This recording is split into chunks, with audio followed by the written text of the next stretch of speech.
જય શ્રી કૃષ્ણ, હર હર મહાદેવ. મિત્રો, આસ્થાપુરા યાત્રા સંસ્થાનું આપનું હાર્દિક સ્વાગત છે. જણાવતા આનંદ થાય છે કે નવરાત્રિનો પ્રારંભ થઈ રહ્યો છે 22 સપ્ટેમ્બર 2025 સોમવારના રોજ આસો સુદ એકમ એટલે કાલથી. અને ખાસ કે ઘરસાપના મુહૂર્ત છે, સવારના શુભ મુહૂર્ત છે સવારના 6:45 6:35થી કરી 8 વાગ્યા સુધી.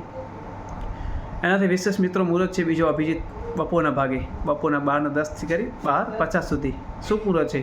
બપોરના સમયે પણ તમે માતાજીની આરાધના કરી શકો છો અને ઘર સ્થાપના કરી શકો છો.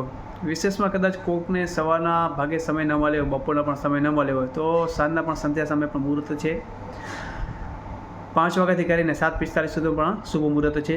આ શુભ સમયમાં તમે માતે અનુષ્ઠાન કરી શકો છો, ઘર સ્થાપના કરી શકો છો. સૌ હરિભક્તોને જય માતાજી. માની ઉપાસના કરશું, માના અનુષ્ઠાન કરશું અને નવરાત્રિ દરમિયાન માતાજીના ગરબા સાથે આપણે સૌ કોઈ રાસ ગરબા રમશું. અસ્તુ. જય માતાજી.